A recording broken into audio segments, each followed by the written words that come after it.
Hey guys, it's Chris with Drop Dice, and I am back again asking what is Blades in the Dark. And today's episode is called I Kill You. Today we're going to be talking about crew creation. I took a little break from making the classes, and I was condensing them and putting out 3 or 4 videos at a time. Crews may take a little longer. They are going to be longer videos because crews are the meat and potatoes of what Blades in the Dark is about. So let's kind of jump right in. So to give you an idea about the importance of crews in Blades, let's go ahead and jump over to the actual crew section here inside the book. And I'm just going to read it off for you guys like I've read off some of this stuff before. Again, if you're interested in Blades in the Dark, check it out on DriveThruRPG or through Evil Hat Productions. And you can get it through there. I believe the backer kit stuff, unfortunately, is closed. However, once the backers get their hard copies of the books, you'll be able to get yours. And once I get my hard copy in the mail, I'll actually be doing a flip-through review showing you guys the quality of the book. And you guys generally know I'm a big fan of the system so far. It does a lot of things that I really like to explore in games. And it does the crew mechanic really well. It's one of the few games that has a mechanic quite like this. Off the top of my head, I can maybe think of a few, but they're more like add-ons to Fate or something like that. This is a game that was actually designed from the ground up to matter. And I just realized I have making the cutter on my overlay, and that's probably been my overlay this whole time. So for those of you that have been following along, we are no longer making the cutter. I am going to change the font real quick here to white, so that actually we'll just make it blue here so that I can read that. And we're going to be building assassins today. That's cool. Assassin crew. So probably all of my videos during this series had making the cutter at the bottom, but that's funny. We're well past that. But anyways, the assassin crew.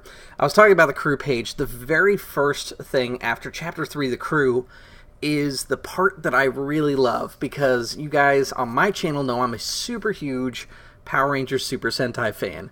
I plan on doing a video talking about my feelings about the new movie a little bit later on. But know that I generally recommend it if you are a Super Sentai or Power Rangers fan. I'll talk about my minor gripes and my surprises along the way inside that video.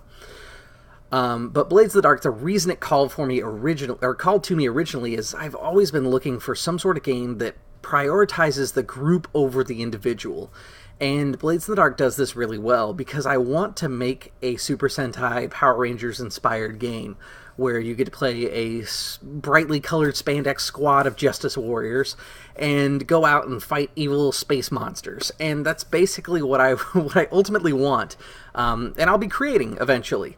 Right now I'm working on one hack where it does Oriental Adventures, because that's a setting that I'm most comfortable with, and it's the easiest to transfer over. Super Sentai is going to be a little bit more complicated, so I'll get to that when I get to that. But for now, this is the part that really sold me on Blades. The first line is, starting a legacy. And that is immensely powerful when you're talking about something like Power Rangers Super Sentai, a criminal organization, or a clan in a pseudo-fantasy Japan type setting. These are things that are going to outlive your individual characters. And in fact, it says that inside there, it says regardless of how your crew comes together to be formed, they have one thing in common. They exist to create a legacy that will last beyond the founding members. When you start a crew with your partners, you intend to build something that will last, hopefully, and will live past the scope of your own criminal careers. In a sense, I'm kind of jumping around on here. In a sense, the crew is the central figure in the stories we're going to tell about the underworld of Duskfall. Scoundrels will come and go, burned out due to trauma, or killed or lost to their vices, or if they're lucky, gone into some sort of comfortable retirement, but the crew carries on. New blood comes in, new characters with new outlooks, drives, and new stories to be told. This is why you should play Blades in the Dark, in a nutshell. If you want a game where the team is more important than the individual in a lot of ways, while this is a story about your cutter or your hound, this is also the story of the assassin group you are forming. And in a lot of ways, like they said, if your characters die and move on, that doesn't mean it's the end of the stories. The crew continues, and this happens naturally in a lot of D&D games. Like, say Jeremy from my L5R game was playing, and his character dies. He comes back in as a Lion Clan member. The crew continues on. They still go about their missions and things like that, but this puts you in a little bit more of a political power play type thing that's integrated into the mechanics of the game. I like that because I do that integrated into the RP of pretty much any game that I play, so to have a supporting mechanic really makes it important to my players as well as it being important to me. So that is why I really recommend Blades of the Dark. Let's go through the crew creation. Crew creation, as I said, is a little bit extensive. We're going to be asking questions, answering them, and that's going to dictate how things really flow. So inside here, we're going to go ahead and open up our assassins, and I filled in a couple of minor things, and I'll talk about them as we go. What I basically did is I typed in the word assassins. It gave me a lot of stuff. I filled in the 2 coins, I filled in the top right here, and then insight and prowess are what assassins get. Remember, if you want to take a look at the Blades in the Dark sheets, you can find them at Evil Hat is a website. You go to Games, Blades of the Dark, then into the downloads section, and you will find the sheets there. So what I'm going to do is on my opposite screen, I'm opening up the assassins to have a side-by-side with the original sheet and my Roll20 screen. That way I can take a look at everything. But the other thing that I did is I did actually notice, I forgot to point this out last time, is while you're inside the cog menu that we did the add friends and contacts, you can also add abilities, and you can switch this to be anything that's inside the game currently. This is a super handy thing that the creator of this sheet did, and I'm going to use it to the most of my ability wherever I can remember to do so. So once you put in Assassin, you'll want to go to the cog, set that to Assassin, then add abilities, add friends and contacts, and basically what it looks like now is the whole sheet has been mirrored from the original sheet, which I have on my second screen, to my main screen, which is Roll20. Let's see if there's any real differences. It looks like most everything looks pretty much the same. There's a couple of things that are like shifted around as far as placement is concerned, but that's mainly because it makes more sense in the Roll20 design to have it in those positions. So first, let's talk about XP advancement, because kind of like our characters, there's going to be one that changes every time, and that's going to be the first line here. So execute a successful accident, disappearance, murder, or ransom operation. That is specific to the assassins. When we get to each crew, they're going to feel a little different because of that first position experience goal. And these are just like your normal character ones. You mark 1 experience if you do it at least once, twice if it occurred multiple times during the adventure. The next 3 are kind of your generic ones, which is contend with challenges above your station, bolster your crew's reputation or develop a new one, express the goals, drives, or inner conflict or essential nature of the crew. So basically what this is are you trying to step up? Are you trying to push your luck and do things above your current station? If so, yes, and mark that experience. Bolster your crew's reputation or develop a new one. A good crew will probably play to their strengths or try to create new strengths that it can then play to. A great example of this is inside the Roll20 Presents Blades in the Dark series. The assassins inside that group really stick to what their crew is about, and they play to it, and they've become known for it. And because you're talking about a criminal underworld, that's a really strong thing to play up in the game. So that's definitely cool that that's actually an experience goal. The last one is express the goals, drives, inner conflict, or essential nature of the crew. This one's really cool because not only is it the crew in general, it also is the characters that are involved inside the crew. So if I have Andrel Strathmill, who expresses his drive to avenge the death of his uncle or something like that, if the gang agrees that that is something that the gang stands for, that vengeance to one of their members, violence against one of their members determines vengeance upon the offending party, then that is a crew belief, and you can mark experience. So basically, you get experience for role-playing your group well. That's pretty much what it is. And most any RPer who has little to no experience can achieve all of those experience marks and be able to advance. And now crew advancements, let's see, 2, 4, 6, 8 of them. And then you go up on an advancement, and kind of like on your character, you can choose to take special ability, or instead you can take 2 crew upgrades. Now, this is cool because you basically have the ability to choose what is most important, to have a special ability that might help everybody. So like, for example, for the assassins, each PC gets to add +1 to hunt, prowl, or skirmish up to a maximum rating of 3. If your crew is new, that is a super handy one to take right at the beginning, which I think my crew is probably going to end up with, but we're going to look through all of them as we go along. So the next one here is we can look at the crew upgrades, and by default the assassins get training in insight and prowess. So let's kind of backpedal here before we get too deep into upgrades, because I want to talk about each one of them independently so that we can really kind of discover what this is all about. The name of our crew, I've left it blank because generally when you play Blades in the Dark, a lot of the playthroughs that I've seen, something that happens organically is players don't name their gang, and instead they get a gang name from their actions in the game. And it sounds so much cooler when you're the Bloodletters, because you guys basically tattoo people and they get bloody letters tattooed on themselves. And it's also a callback to the occult nature of your gang. Or, you know, you get called, let's see, the Gambit, because you guys take risks and things like that. So it's really cool to have stuff like that kind of grow organically through gameplay. I would recommend it. I'm probably going to recommend it for my campaign that they choose to not have a name at the beginning, but if they have something that really stands out to them, they can go ahead and pick it. It's their game too. I'm not stopping it, but I think that's something neat that kind of develops sometimes from play. The reputation. So basically how reputation works is it is what your crew is known for, and there's a list inside here. You could be ambitious, brutal, daring, honorable, professional, savvy, subtle, or strange. All of these will kind of define who you are in the criminal underworld, or how people perceive you. So my assassin group, I wanted to go with classic kind of assassin, so I went with subtle.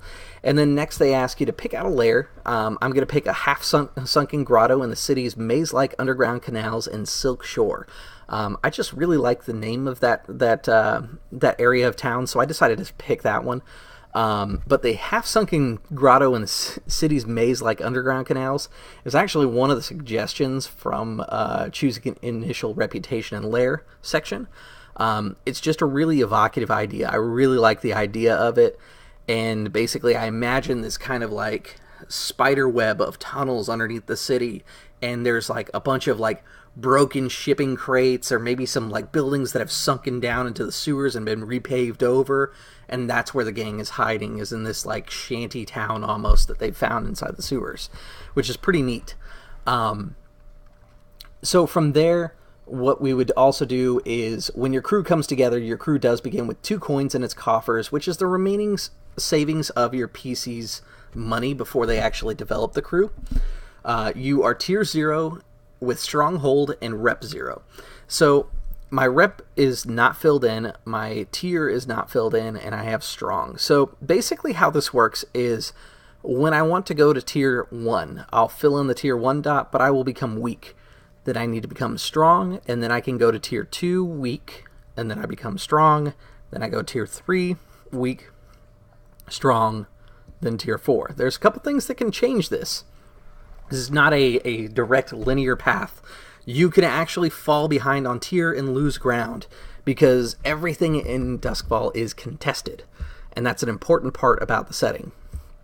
So keeping that in mind, we start to kind of look into some of these questions that guide and decide how our character, or how our crew is actually built, or how it functions within the city, I should say.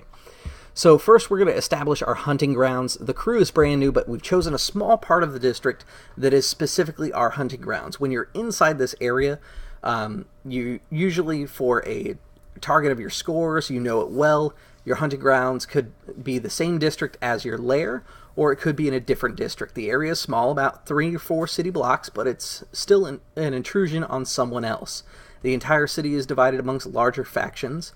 The GM will tell you what factions claim the area, and then you decide how to deal with them.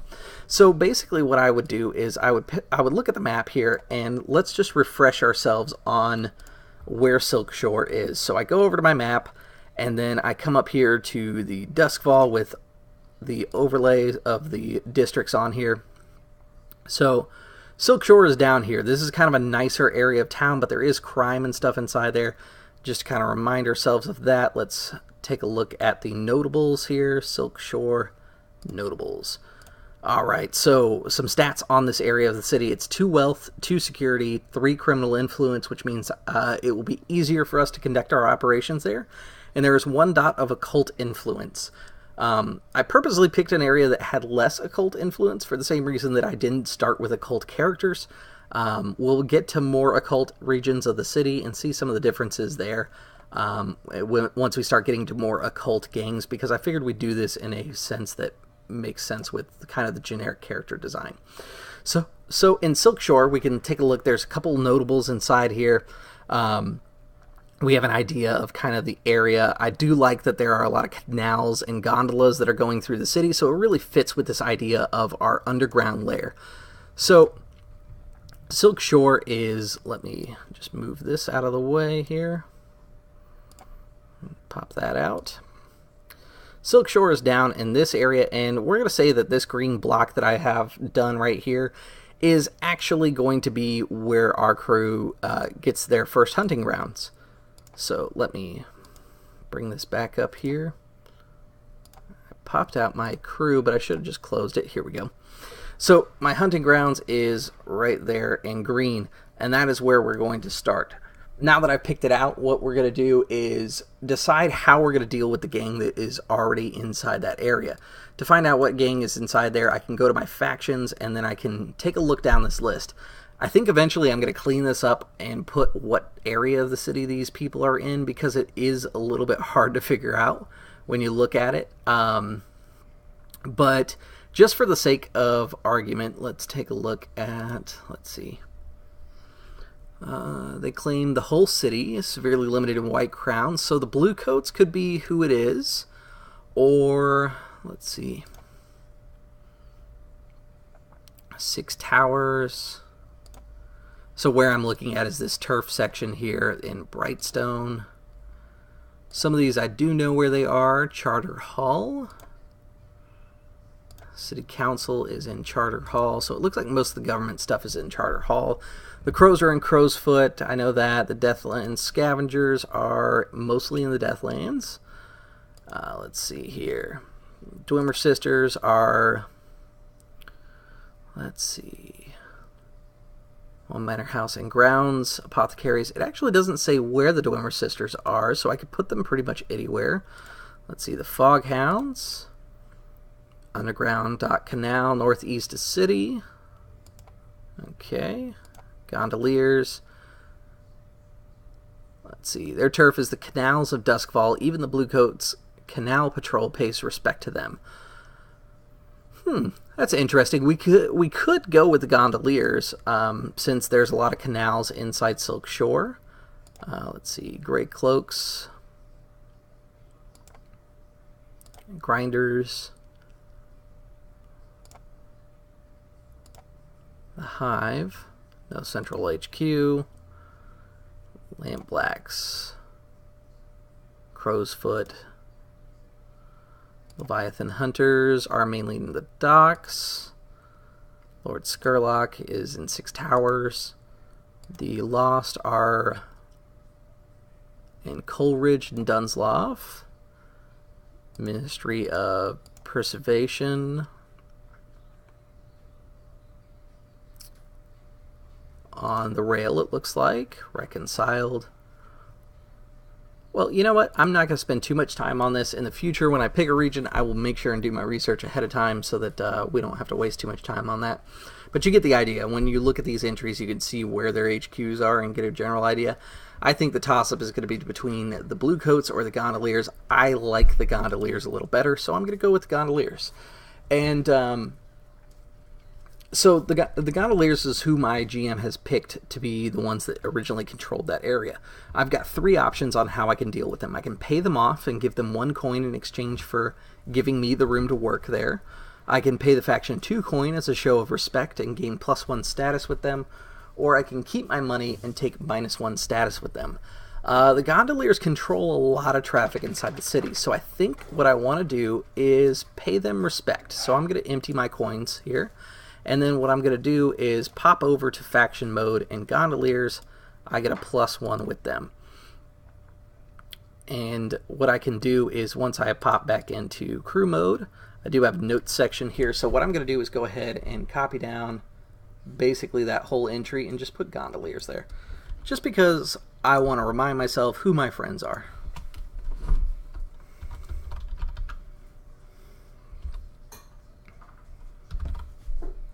I'm probably misspelling that, so let me take a look here.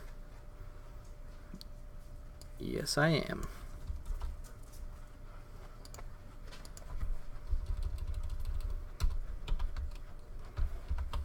All right.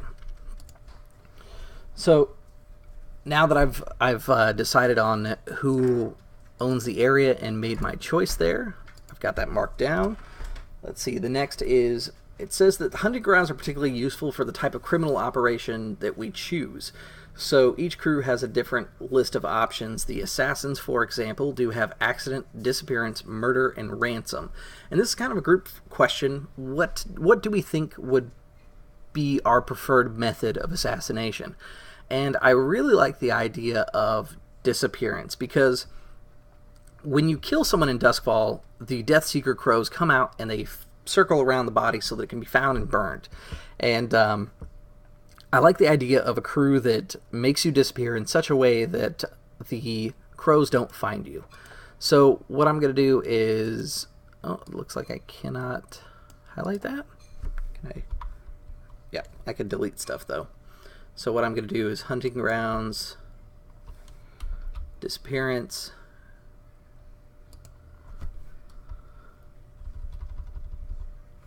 we're going to make that our main one.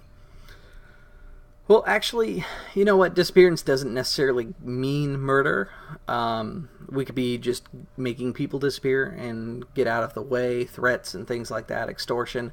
But I want them to be more assassiny, so I think instead I'm going to just change that back over to murder.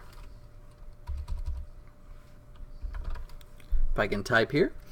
Alright, so once I have picked it, when I prepare to execute an operation in my preferred type while on my hunting grounds, I do get an additional die towards information rolls and a free additional downtime activity to contribute to that specific operation.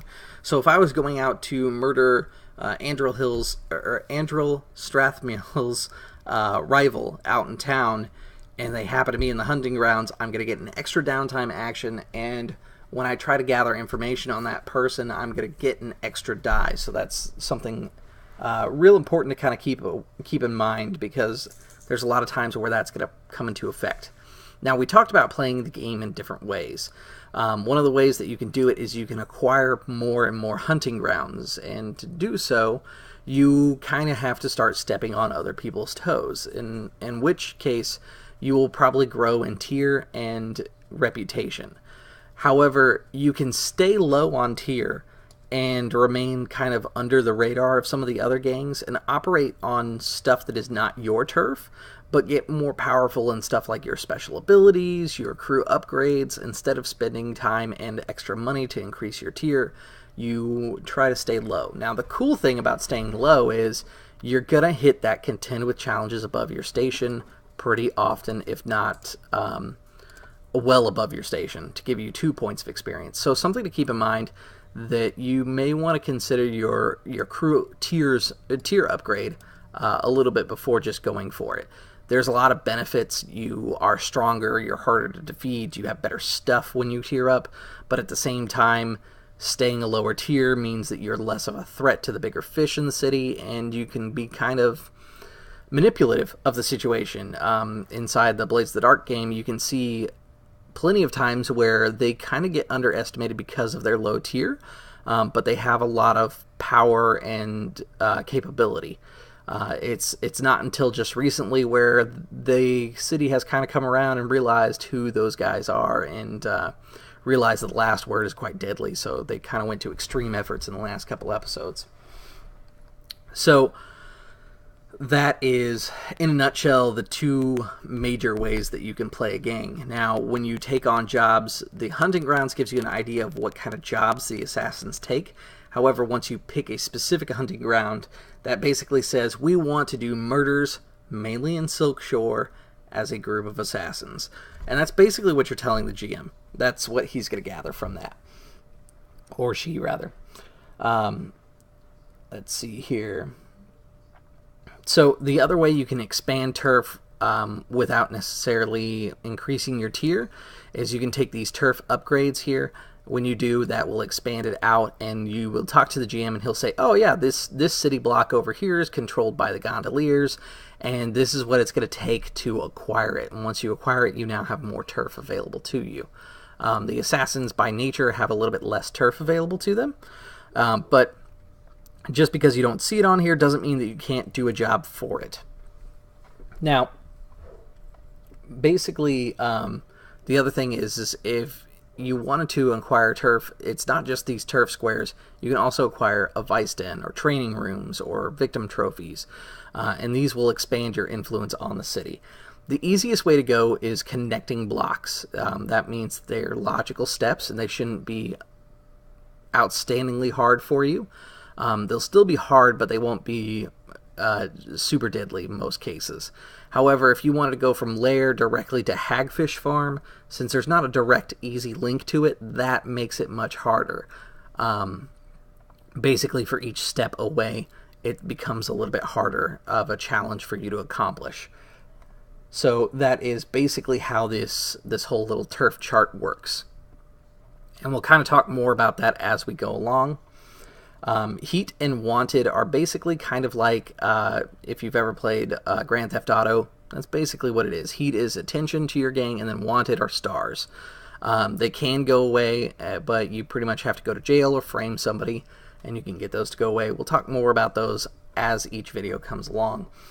So the first thing that we do is choose a special ability from the list here. The one I like is Deadly because it will improve all of my characters. It makes a lot of sense. Just taking a look here, there are a couple other ones that might be cool. Crow's Veil, due to hard-won experience or occult rituals, your activities are hidden from the notice of Deathseeker crows. Do not take extra heat when killing is involved in a score. Okay. Ember Death, due to hard-won circumstances or occult rituals, you know the arcane method to destroy a living victim's spirit. At the moment you kill them, take 3 stress to channel ectoplasmic energy from the ghost field to disintegrate the spirit and body in a shower of sparks and ember. That is actually really cool. I haven't read through the crews since some of their updates, and that is one that I don't remember seeing on the Assassins before. No traces when you keep an operation quiet or make it look like an accident. You get half the rep value of the target rounded up instead of 0. When you end downtime with 0 heat, take +1 rep. Patron, when you advance a tier, it costs half the coin it normally would. Who's your patron? Why did they help you? And that one's kind of cool because it does include some RP choices and some story stuff inside there. Predators, when you use stealth or subterfuge to commit a murder, take +1 die to the engagement roll. And Vipers, when you acquire or craft poisons, you get a +1 result to your roll. And when you employ poisons, you are specially prepared. You are specially prepared to be immune to its effects. So Vipers is kind of similar to the leech Viper thing. So let's go with Deadly. Like I said, I think that's the most useful. Pretty much all my characters are going to benefit from it, so everybody gets a bump in Hunt, Prowl, and Skirmish. I'm just going to open up Andro real quick just to show you guys what that actually will do. So Hunt, oops, not 2, 1. Hunt, Prowl, Hunt, Prowl, or Skirmish. So it's the player's choice. What I would probably choose for Andro, for example, is Skirmish. So he would start off with 3 in that. which is huge. He's almost filled his track for skirmish. If he keeps it up, he would be one of the deadliest people inside the city, just right off the bat. So I'm going to go ahead and unclick this. I could also instead go with Hunt or Prowl to kind of round out my character so that when we do team rolls, he's not exactly dragging down the team. And that's all kind of up to us. So now that I've picked out my hunting grounds, my special ability, my crew type, we're going to move on to assigning crew upgrades. An upgrade is a valuable asset that helps the crew in some way, like a boat or a gang, and there's some descriptions that follow that, and we'll talk about each one of these. Each crew has 2 pre-selected upgrades that suit that crew. For assassins, it's the trainings that we talked about just a moment ago, insight and prowess. And once we create our gang, we're going to get an additional 2 upgrades to our new crew, totaling 4 upgrades to start and 1 special ability. So your gang is going to start pretty potent, or rather your crew is going to start pretty potent. For example, you might pick the Cult and upgrade Ritual Sanctum as one of your choices, also a General Insight training as the other choice. For us, we've already got Insight training and Prowess. Let's talk about training and what that is real quick here. Let's see here. Going down to page 95 inside the book is where they kind of break down what each of these are. So training, just to give us an idea of the 2 that we already have. If you have training and an upgrade, you gain 2 experience instead of 1 when you train XP during downtime. Downtime is basically your time between missions that you can do your own personal projects. Normally during that downtime, Andrew could turn around and say, oh, I'm going to train in prowess and gain 1 experience. Well, because he has the insight and prowess training, if he was to train prowess or insight, he's going to instead get 2. So instead of 1, he's going to have 2 on there. And basically he's going to be able to level up those two a little bit faster. There's also resolve so that you can hit all 3 of them if you want. So looking down the list, let's just kind of go by the book, what each of these are. Some of these are kind of obvious, and we'll go into more detail. So boathouse. You have a boat, a dock on the waterway, and a small shack to store boating supplies. A second upgrade improves the boat with armor and more cargo capacity, and that's why it's got 2 on there. The carriage house is the same thing. Basically, it's horses not horses, but a carriage with 2 goats to pull it and a stable. If you upgrade, the carriage gets armor, becomes larger, swifter goats. Horses are very rare in Dustfall. Most of them are pulled by large Akarosian goats, which are kind of these huge, crazy horned monstrosities. Next up is the cohort, which would be along this category right here. Basically, a cohort is a gang or a single expert NPC who works for your crew. All the details for cohorts are on a following page. I don't think we're going to do a cohort just yet. Instead, we're going to focus on some of these other options. And with one of our other gangs, we'll probably pick up a cohort or 2. Next one is Hidden Lair, which I really like for assassins because you don't want people to know where you are if you make a habit of killing all their friends. Hidden Lair is your lair is secret in a secret location and disguised to hide it from view. If your lair is discovered, use 2 downtime activities and pay coin equal to your tier to relocate and hide it once again. I really like the fact that they put a mechanic in there to relocate the lair. If you're a fan of the show Leverage, essentially when those guys get towards the end of their seasons, something usually happens, their lair gets discovered, and they have to relocate. Another show that does something very similar is, again, going back to my fandom of Super Sentai and Power Rangers, when you get to the end of one of those seasons on Power Rangers, what typically happens is the bad guys know where the good guys hide out. They attack the lair, the Zords get blown up, and everything gets reset, and they have to start all over, which is the new team coming in. Well, with this mechanic, you could treat it like the American Power Rangers, like the Mighty Morphin Power Rangers. Essentially, you move to a new hideout or location and discover new Zords and new powers and new possibilities and things like that. So it works in a lot of different ways, and I really like that one. I'm thinking that right off the bat, that makes the most sense. So I definitely want Hidden. Mastery is your crew has access to mastery level training. You may advance your PC's action ratings to 4. Until you unlock this upgrade, PC's action ratings are capped at 3. Now remember, we talked about increasing Andril's skirmish to 3. Until we get Mastery, he can't get any higher than 3. And Mastery actually takes 4 upgrade boxes to unlock. So if I wanted to, I could fill in one of these blocks, but until I fill in all 4 of those, which basically means it's going to take me 2 upgrades, because each upgrade I could choose 2 crew advancements or 1 special ability. I could fill in 2 and then 2, which means that Mastery, while costly, is pretty important. That 4 dots is 4 dice in your pool, plus anything else that can modify that, like having special equipment, or getting help from a friend, that sort of thing, or taking Devil's Bargain. Could bump you up to 5 or even 6 in some cases of dice, which means more chances to get your criticals, of course. Next is quality. Each upgrade improves the quality rating of all the PC's items of that type, beyond the quality of the established crew's tier and fine items. You can improve the quality of documents, gear, which covers burglary gear, climbing gear, arcane implements, subterfuge supplies, tools, which covers demolition tools and tinkering tools, and weapons. Since this is an assassin group, if I was to pick it, I would probably pick weapons first, but I still want to go through my list. So basically, if you're a tier 0 with fine lockpicks, that would give you a +1 to your overall effect, essentially. If you had quality tools, you could then bump it up to, again, by another +1. So you could contend equally with tier 2 quality lock.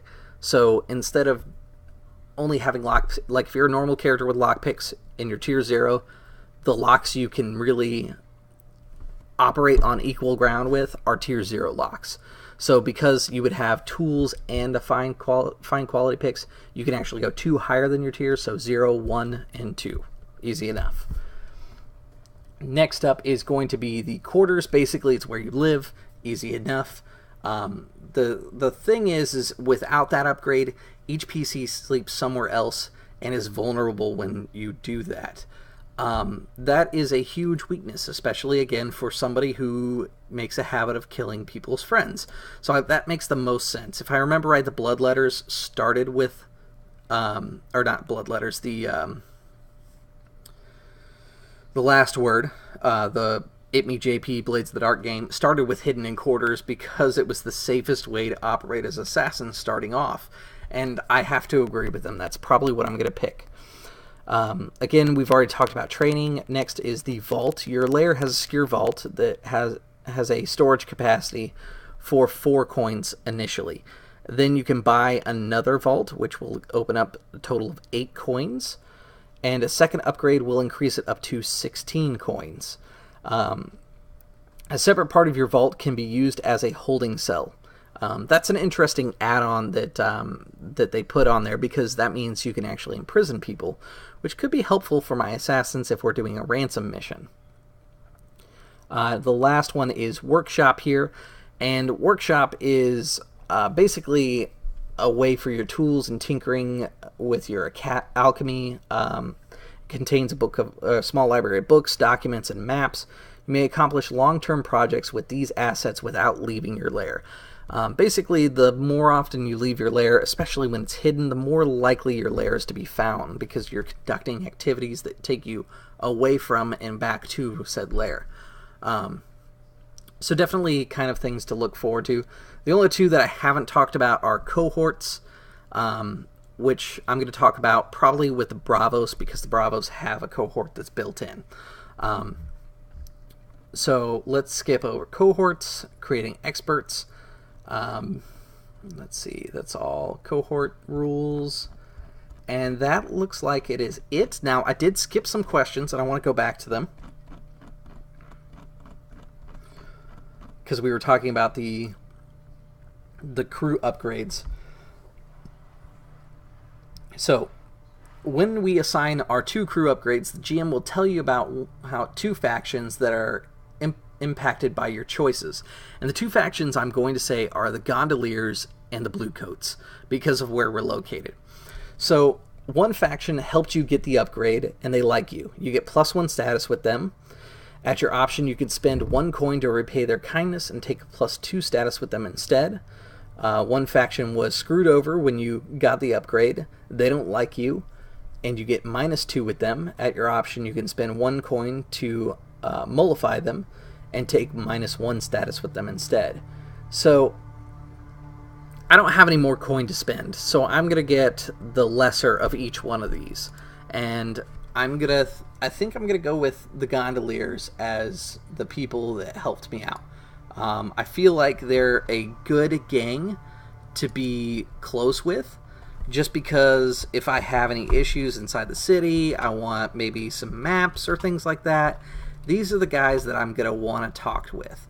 And so I think that makes the most sense. I'm going to say Gondoliers, and we're going to say we did not repay their kindness, so we're just going to take a bump of +1 to that.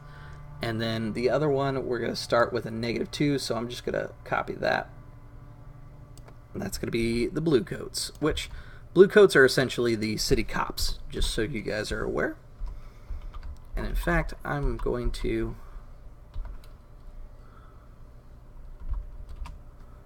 do this.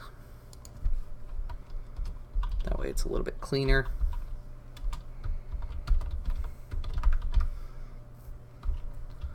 Bluecoats.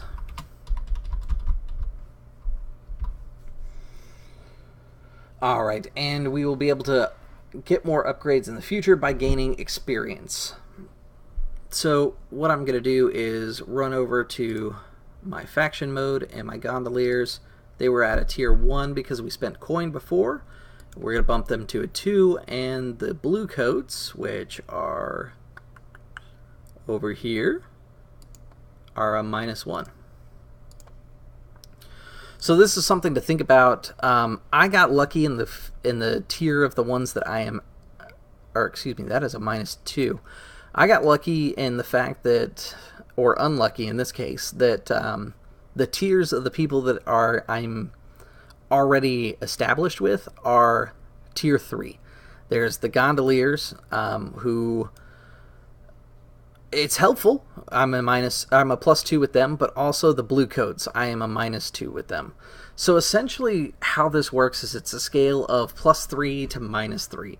The higher the number is, the more friendly they are to you. 3 means that they're going to do stuff for you that may not necessarily benefit them.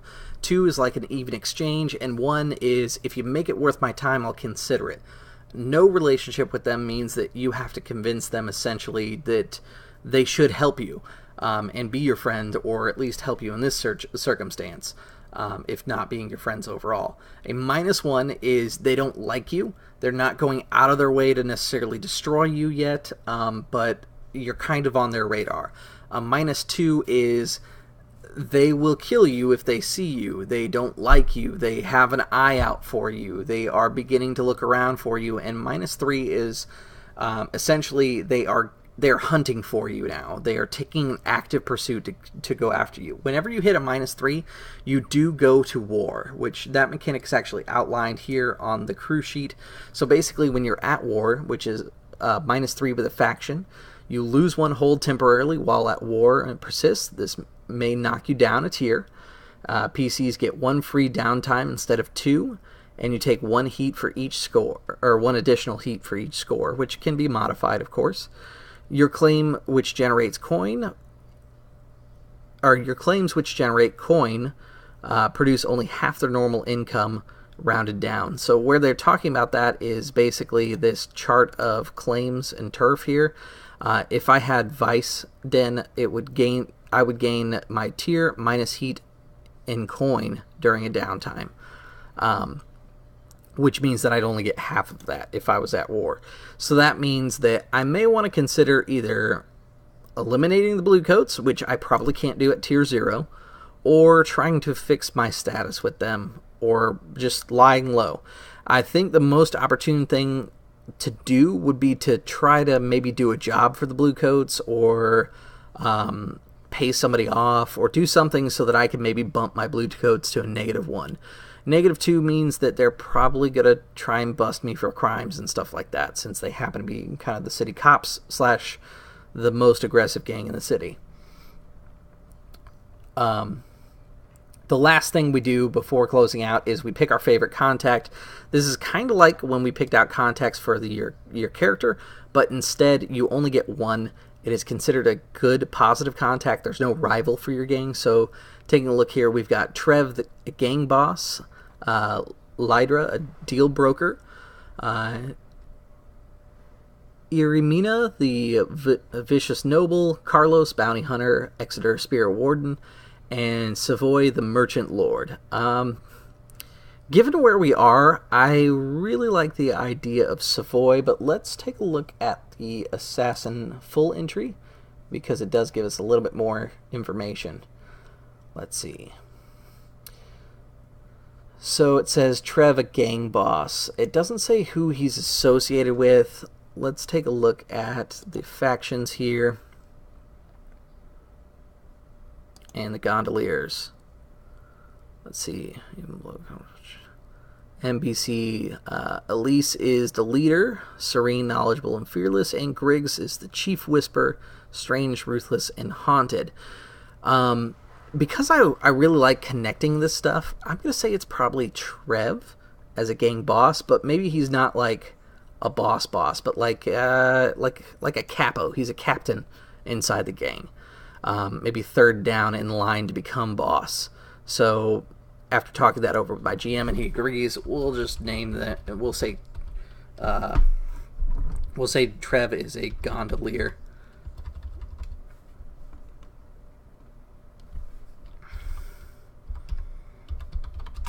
Capo. And that's just more for my notes. Trev normally would be a gang leader, but maybe through gameplay he could change positions, and we can change what he is inside there later. The thing it says here is perhaps a gang that helped your crew get started. So because of that, that's what led me to gondolier. And I don't necessarily want to change who the leader is inside there, though I could do that and say, sorry, Elise, you were the former gang leader, and now Trev is the person who's actually in charge. But I like the idea that it's a middleman that actually got us in with the gondoliers, not actually the person who's leading the gang. So let's talk about some of these specific upgrades that I kind of skipped over for the assassins. These are things that, in the assassin's case, I would probably take them later. But they're things that you want to look at. Each crew is going to have individual ones. Assassin's ratings, basically you get 2 free load worth of weapons or gear. For example, you can carry a pistol, which is a weapon, and burglar's tool, which is a gear, for 0 load. And that is 1 upgrade. Harden takes 3 upgrades. It adds a trauma box to all of the characters inside the gang. It's especially useful because if you have a character that traumaed out, like let's say that Nog's got 4 trauma and is gone, if I take Harden, technically Nogs will gain back 1 trauma box, and I could play Nogs again. That's something that John had mentioned before, and I thought was really interesting because you could bring back a character that was broken and has managed to put himself together for one last run, essentially, and will probably break again real soon. Because traumas can't be reversed, unfortunately. Next up is Iron Hook contacts. Your tier is effectively 1 higher in prison. This counts for any tier-related elements in prison, including the incarceration roll. Basically, when you're in prison, you have a chart similar to this layer chart, where you could gain assets to help your gang, but there are obviously problems with being in prison, so that is super handy if you have somebody who's going to become a fall guy to maybe get you some bonuses, or possibly just lower your wanted level. You can take elite skulks or elite thugs. Those are cohort types. Essentially, elite makes them 1 tier higher. Easy enough to kind of remember. Alright, so that's basically the assassins in a nutshell. In the future, these videos will be a little bit shorter. I'm going to basically do all the fill-in blanks here. I'm already going to pick out the upgrades and stuff, but I will talk to you about some of the different things that are available. One of the things that I didn't really spend a lot of time on is this chart right here. It does change between each gang. So when you look at gangs, take a look at the lair turf chart, or claims chart rather, because it will give you an idea of some of the stuff that is easier for you to acquire.